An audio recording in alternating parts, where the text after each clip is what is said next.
I'm going to be pulling this cover off here today. Notice this wraps down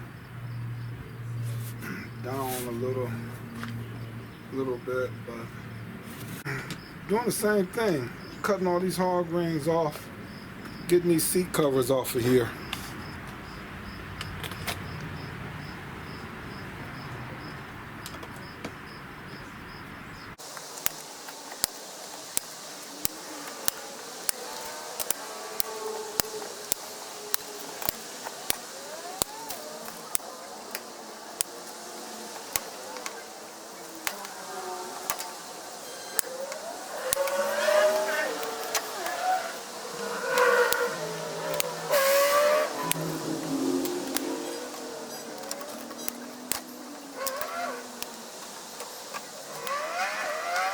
So I'll come back in a minute and show you why these are factory seat covers on this 70 Wildcat.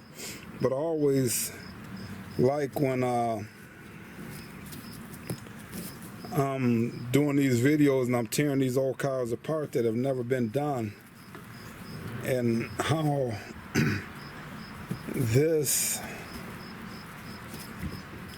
was never connected from the factory. So apparently it looked like this should have been angled out just a little bit so these have enough room. I mean, you still could have pulled it and clamped it though, but it wasn't clamped from the factory. Just always like to point that little stuff out when I'm doing these videos.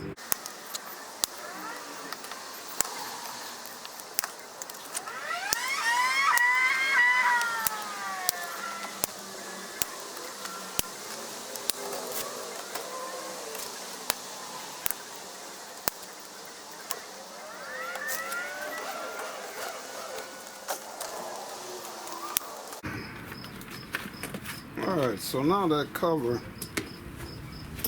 should be ready to come off of here. Now seeing that the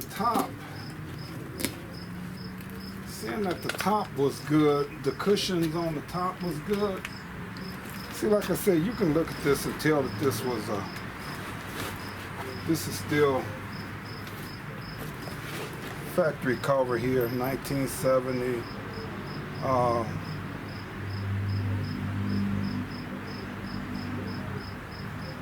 What is that,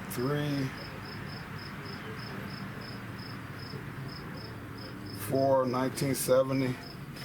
So this is factory cover. Another way I can tell that this is a factory cover, because in here this got the fake thread stitching in here. So if you go buy a car and you know it's in immaculate condition and they tell you this is an all original car, and you look at this stitching and it's been restitched by an industrial sewing machine, it's not factory. The factory is like a plastic molding that was in there. So that's one way you can tell. How to remove them. And then my cushion is in great condition here. This cushion is in really, really good condition. So all I'm gonna have to do is put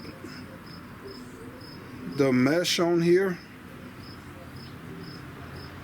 so I can reclamp this down. So I'll replace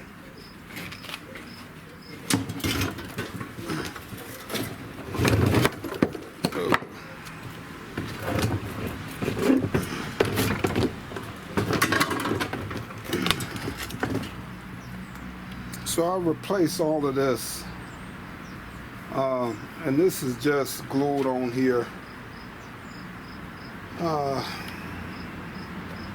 But really, it's holding in place pretty good, so I might not even have to worry about reusing this stuff here.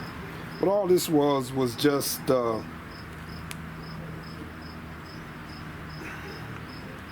it's glued onto here, and then it gives you something to clamp this to hold the cushion in place, because that cushion will come off of there. It's just so old and rusted on there. But let's say like if I was gonna pull this off and maybe have this sandblasted or pour 15 it, then I'd have to make sure I put this mesh back on there to hold the cushion in place. But that's what that's for there, guys. So as always, I marked this 70 Wildcat hardtop rear lower. You know, so this is the back bench seat for the 70 Wildcat. So I always mark them, guys. You know, I could die tomorrow. You know, hopefully natural causes in my sleep. But at least this way, the family won't have to be running around trying to figure out what parts are for what car. So when I take them up to the vault, you know, I like to mark all of my stuff. As I'm taking this stuff apart, I like to bag and tag.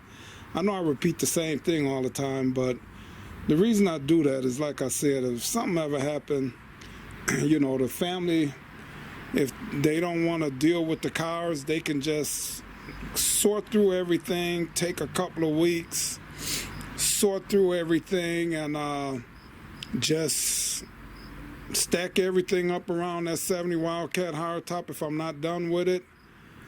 Throw all the parts on the inside, put it up for sale, and you know, whoever come get the car, they'll have everything they need. So that's why I like tagging everything. And then, you know, hey, you got the car sometime. You know, I got my 75 Century been tore apart for over 6 years.